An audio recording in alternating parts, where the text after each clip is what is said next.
You're staring at your investment app. Gold just hit 4,200 euros per ounce. Silver's pushing 80. Every fiber of your being is screaming that you've missed it. That the smart money bought years ago when prices were half this. That walking into this market now is like showing up to a party 3 hours after everyone else went home. But here's what your gut isn't telling you.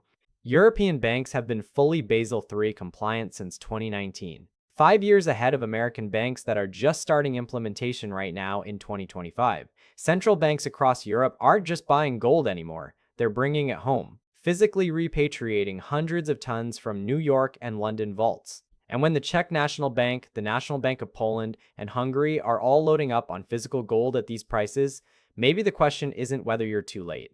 Maybe the question is, what do they know that retail investors scrolling through financial news at midnight don't? My name is Leo. I learned investing in the United States, then moved to Europe and spent 9 years figuring out what actually works here. And if you're a European investor trying to understand precious metals right now, you're dealing with a completely different game than American investors face. Different tax rules, different banking regulations, different currency risks, different everything. If you want to understand what's really happening in gold and silver markets from a European perspective, make sure to hit that subscribe button. And if this helps you see past the noise and understand the structural forces actually moving these markets, give this video a thumbs up. Here's what I'm going to show you. Why European central banks are the smartest money in the room right now. Why Basel III implementation gives European investors a 5-year head start understanding what's coming. And why the tax treatment of gold versus silver in the EU changes the entire investment equation in ways American YouTubers never mention. But first, we need to talk about who's actually buying at these prices. Because it's not who you think. Let me paint you a picture of how central bank gold buying actually works.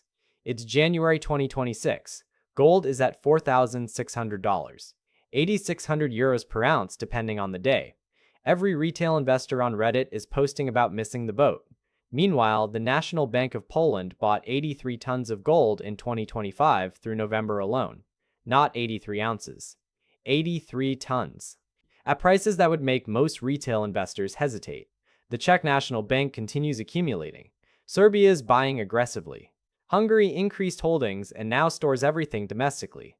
These aren't hedge fund managers speculating on charts. These are central bankers, the most risk-averse financial professionals on earth. And they're buying gold at all-time highs like it's on clearance. That should tell you something. But here's what nobody's connecting. This isn't new.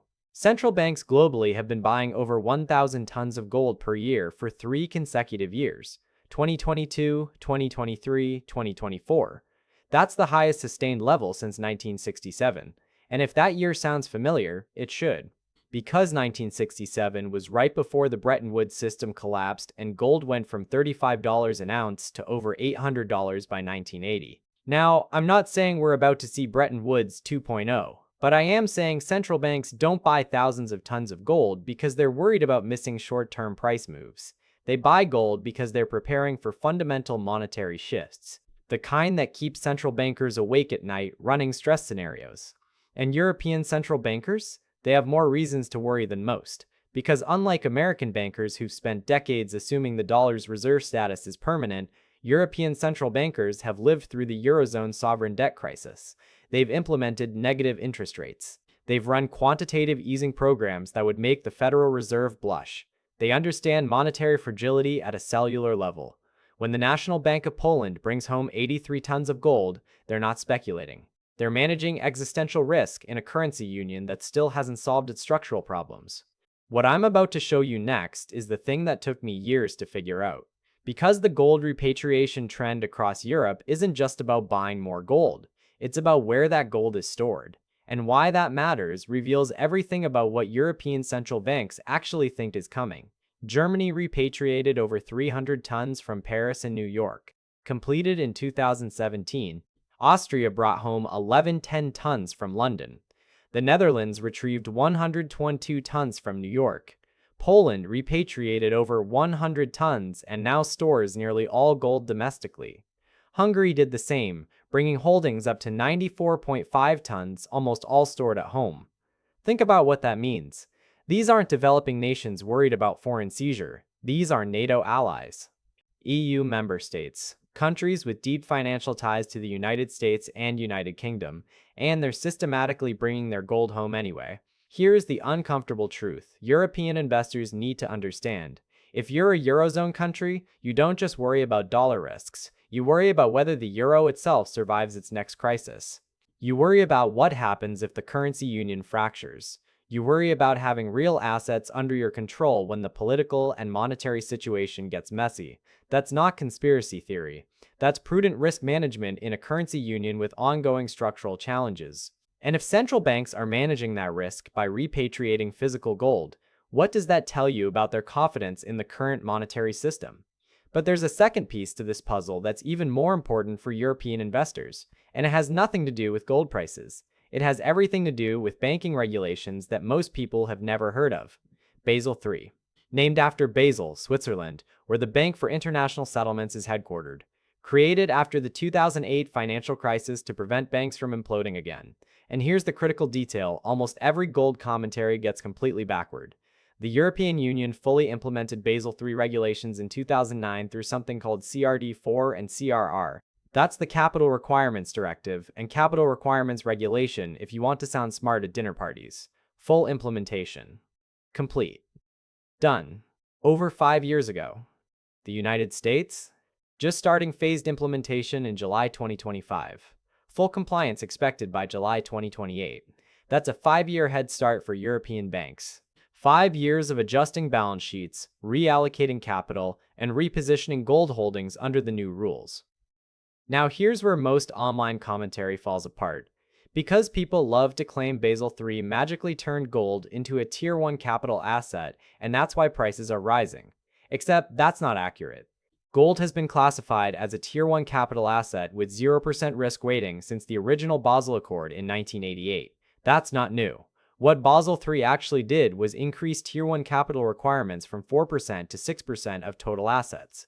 And it made a critical distinction between allocated gold, meaning physical gold you actually own and control, and unallocated gold, meaning paper claims on gold that might not actually exist.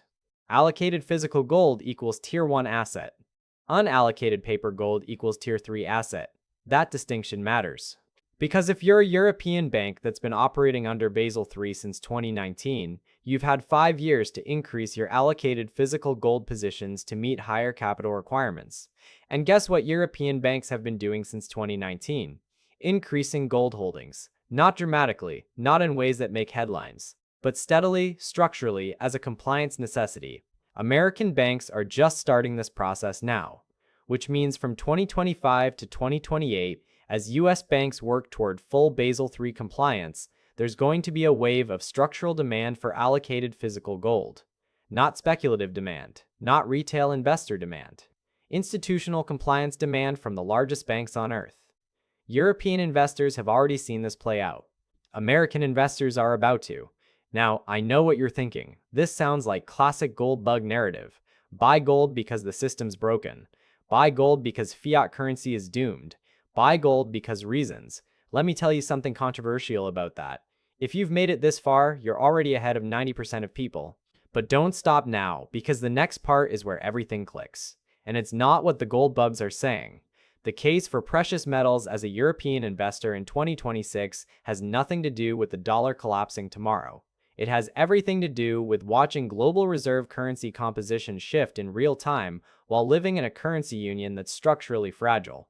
The US dollar's share of global reserves declined from approximately 65% in 2008 to 58% by 2024, according to IMF coffer data. That's not collapse, that's erosion. Slow, steady, structural erosion as central banks around the world diversify. The euro's share fluctuated but remained stable at 20 to 22%, which means for European investors, we're not watching dollar dominance end.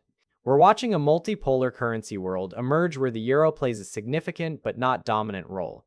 And in that world, gold becomes increasingly important as a neutral reserve asset that doesn't depend on any single currency's stability. China and Russia trade commodities in local currencies now. India and Russia have similar arrangements. China and Saudi Arabia are discussing renminbi-based oil trading. None of this means the dollar disappears. It means dollar dominance decreases, which doesn't automatically strengthen the euro. It creates a more fragmented currency landscape. And here's the part that matters for European investors. SWIFT, the payment system that processes most international transactions, is headquartered in Belgium. It's been a pillar of European financial infrastructure. But BRICS nations are developing alternative payment systems specifically to reduce dependence on SWIFT, which means reduced dollar dominance doesn't just affect American financial power. It reduces European payment system dominance alongside it. In a more fragmented monetary system, gold becomes the ultimate neutral asset. No counterparty risk, no currency risk, no payment system risk, just physical metal that every central bank on Earth recognizes as valuable. That's not gold bug theology. That's monetary pragmatism in an increasingly complex world. But here's where European investors face a completely different calculation than American investors. And it comes down to two things: taxes and storage. Investment gold, meaning coins and bars meeting specific purity standards, is VAT exempt across all EU member states under Council Directive 98/80/EC. That's a massive advantage. No value-added tax when you buy gold Krugerrands or gold bars from a dealer. Capital gains tax treatment varies by country. Germany makes gold tax-free if you hold it over 1 year. Austria and Belgium offer investment exemptions. The specifics depend on where you're resident. But the general principle across most of the EU is that gold gets favorable tax treatment compared to most other investments. Silver? Completely different story. Silver is typically subject to 19 to 25% VAT in most EU countries. Estonia offers 0% VAT under certain conditions, but that's the exception. For most European investors, buying silver means paying an immediate 20% premium over spot price just in taxes, before dealer spreads, before storage costs, before anything. Which means if you buy silver at €80 per ounce with 20% VAT, you're paying €96 all in. Silver needs to appreciate 20% just for you to break even. That's a massive structural disadvantage compared to gold's VAT exemption. American YouTube channels talking about gold to silver ratios and stacking silver miss this completely. Because in the US, you don't pay VAT on either metal, the calculation is totally different for European investors. And that's before we talk about storage. Most European banks exited precious metals custody after 2008. Some Swiss banks still offer allocated storage outside the EU. Germany, Austria, and the UK have private vaults. You can store at home if you've got proper insurance and security. But banking custody, the easy default option, mostly doesn't exist anymore for retail investors. So when you're thinking about buying physical precious metals as a European investor, you're thinking about where to actually keep the stuff, and whether you trust a private vault company in Switzerland or Germany more than you trust a safe in your basement. That's not a decision American investors with safe deposit boxes at every bank branch have to make. Let me tell you the risks nobody wants to talk about. Because yes, there are structural reasons for European investors to consider precious metals, but there are also structural risks specific to European investors that you need to understand. Euro currency risk. You earn euros, you spend euros, you're buying dollar-priced commodities. That means you have EUR-USD exchange rate exposure on top of commodity price exposure. If gold goes up 10% in dollars but the euro strengthens 10% against the dollar, you make nothing in euro terms. Currency risk cuts both ways. Eurozone fragmentation risk. If the currency union faces another crisis, if sovereign debt concerns flare up again, if political tensions escalate, the euro itself could face pressure. And while gold might protect you against that, it also means you're betting against the stability of your own currency. That's a different psychological position than American investors betting against dollar dominance. EU regulatory risk. Brussels can change tax treatment. The European Commission can implement new regulations. What's VAT exempt today might not be VAT exempt in 5 years. You're investing in a jurisdiction with 27 different countries and one centralized regulatory body that can change rules across all of them. Multi-jurisdictional tax complexity. If you're resident in Germany and buy from an Austrian dealer and store in Switzerland whose rules apply, what happens if you move countries? How do capital gains get treated across borders? This isn't simple. These risks don't mean don't invest in precious metals. They mean understand what you're actually exposed to. Because European precious metals investing is fundamentally more complex than American precious metals investing. Now let me tie all of this together, because when you see how these pieces connect, everything changes. We've got European central banks buying thousands of tons of gold at all-time highs. We've got Basel III already fully implemented in the EU, with American banks just starting compliance. We've got global reserve currency diversification creating structural demand for neutral assets. We've got favorable tax treatment for gold versus silver, specifically in European jurisdictions. And we've got a currency union with ongoing structural challenges that central banks are managing by repatriating and accumulating physical gold. That's not a speculative narrative, that's a structural shift. And structural shifts don't resolve in weeks or months, they play out over years. The last major gold bull market ran from 2001 to 2011. Gold went from approximately $250 per ounce to $1,900 over a decade. This current cycle started from a different baseline, around $1,200 in 2019. We're now at $4,600 in early 2026. That's a significant move. But if the drivers are more fundamental than the last cycle, if we're seeing actual monetary system restructuring rather than just inflation fears, the timeline could be longer and the ultimate destination could be higher. Or markets could correct 30% next month, and everyone who bought at the top feels like an idiot for 6 months before the trend resumes. That's how markets work. They don't move in straight lines. They don't care about your entry price, and they will absolutely punish you for assuming the recent trend continues forever. So here's what a realistic European investor positioning looks like. Diversified quality assets. Precious metals as typically 10 to 20% allocation, not 100%. European real estate in selected markets with demographic support. Quality European stocks with pricing power and strong margins. Businesses with sustainable competitive advantages. And yes, gold and silver as a monetary hedge and portfolio diversification. Many European investors favor more gold than silver, specifically because of VAT considerations. That 20% VAT on silver creates an immediate loss that you need to recover. Gold's VAT exemption plus capital gains advantages in countries like Germany after 1-year holding period makes it structurally more attractive for European investors. Where do you actually buy? Local dealers, though spreads vary by country. European mints like Austrian Philharmonics from the Austrian Mint or products from the Royal Mint. European ETFs, including XETR Gold in Germany or ZKB Gold ETF in Switzerland, which offer exposure without physical storage concerns. Online European dealers that let you compare pricing across borders. Each option has trade-offs. Physical gives you control but requires storage and insurance. ETFs give you liquidity and simplicity, but introduce counterparty risk. Dealer spreads vary wildly, so comparison shopping matters. What should you expect? Markets don't move in straight lines. Expect corrections, potentially significant ones. Maybe gold pulls back to 3,500 euros. Maybe silver drops to 60, nobody knows. But structural factors remain regardless of short-term price action. European and global central bank demand continues. Basel III creates institutional demand with EU implementation complete and US just beginning the transition. Declining dollar dominance creates demand for neutral reserve assets. European currency union structural challenges create regional demand, and global monetary complexity continues increasing, not decreasing.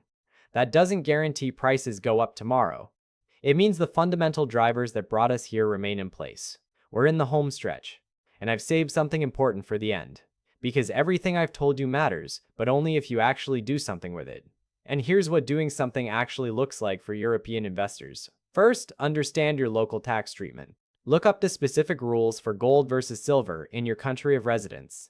Understand holding period requirements for capital gains exemptions. Know whether you're paying VAT on silver and how much. This isn't optional homework. This is the foundation of whether precious metals make sense for you at all. Second, determine appropriate allocation. For most investors, 10 to 20% of portfolio in precious metals is plenty. If you're retired and worried about currency debasement, maybe more. If you're young and building wealth, maybe less. But 100% in gold because you watched a scary YouTube video? That's not a strategy. That's panic. Third, decide physical versus ETF. If you want physical, you need to solve the storage problem. Safe at home with insurance? Private vault in Switzerland or domestically? Allocated storage through a dealer? Each option has costs and risks. If you want ETF exposure, understand the specific product. Strad Gold is physically backed and stored in Germany. ZKB Gold ETF is backed by physical gold in Swiss vaults. These aren't paper contracts, they're claims on actual allocated gold. but they're still not the same as having coins in your hand. Fourth, consider currency exposure. You're buying dollar-priced commodities with euros. That creates basis risk. If you're worried about euro weakness, that's actually an argument for gold and silver because you're getting dollar commodity exposure. If you think the euro strengthens, that works against you in terms of metal returns measured in euros. Fifth, average into positions rather than lump sum. If you've got 10,000 euros to deploy into precious metals, don't buy everything on Monday at whatever the price happens to be. Dollar cost average over 6 to 12 months. Buy some now, buy some next month, buy some the month after. You'll reduce timing risk and avoid the psychological torture of watching your lump sum purchase immediately drop 15%. Sixth, monitor European banking sector implementation news. We're past the big Basel III implementation in Europe, but watch for updates on how banks are managing capital allocation. Watch for news about central bank gold purchases. Watch ECB policy announcements. This isn't day trading. This is staying informed about the structural forces driving your investment thesis. And seventh, stay informed on ECB policy and Eurozone developments. Because your precious metals position isn't just about gold and silver prices, it's about the monetary environment you're living in. If the ECB pivots to aggressive tightening, that changes the equation. If Eurozone sovereign debt concerns flare up again, that changes the equation. You're not investing in a vacuum. You're investing in a specific monetary and political context. Silver, gold, currency diversification, Basel III implementation, European Central Bank policy. What's the next topic you want me to dig into? Drop it in the comments. That's what this channel is for. Understanding what's actually happening in European financial markets with the complexity and nuance it deserves. Here's the core message. European investors have unique considerations American investors don't face. Multi-jurisdictional tax environment across 27 EU countries with different rules. Currency union without fiscal union creating structural instability. Legacy of negative interest rate environment unprecedented in modern history. Proximity to geopolitical tensions that affect monetary policy. And Basel III already fully implemented, giving a 5-year head start on understanding what American banks are just beginning to navigate. The question of whether now is a good time to buy gold and silver at all-time highs doesn't have a simple answer. Nobody can time markets perfectly. Anyone who tells you they can is lying or selling something, usually both. But European investors benefit from understanding that while prices are at all-time highs, structural drivers remain in place. European banks are already adjusted to Basel III, while US banks are just starting. The ECB continues expansionary policy despite inflation concerns. Global central banks maintain gold accumulation at historically high levels, and the euro faces ongoing structural challenges that aren't going away just because politicians ignore them. The case for European investors is arguably stronger than for US investors precisely because we're ahead of the curve on Basel III implementation. We've already seen European banks adjust their gold holdings over the past 5 years. American institutions are about to go through that same process from 2025 to 2028, creating the next wave of structural demand. Does that guarantee prices go up? No. Does that reduce timing risk if you're buying at all-time highs? Also no, but it means you're not buying purely on momentum. You're buying into structural drivers that have years left to play out. The dollar cost averaging approach over 6 to 12 months makes sense precisely because you're reducing timing risk while ensuring you're not sitting entirely in cash during potential currency debasement. You're not trying to call the bottom, you're systematically building a position in an asset class with structural tailwinds. And here's the final piece. Precious metals aren't investments that generate income. They don't pay dividends. They don't produce cash flow. They sit there being shiny and heavy and valuable. They're wealth preservation tools in an era of negative real interest rates where nominal rates fall below inflation. Preserving purchasing power is itself a significant accomplishment in 2026.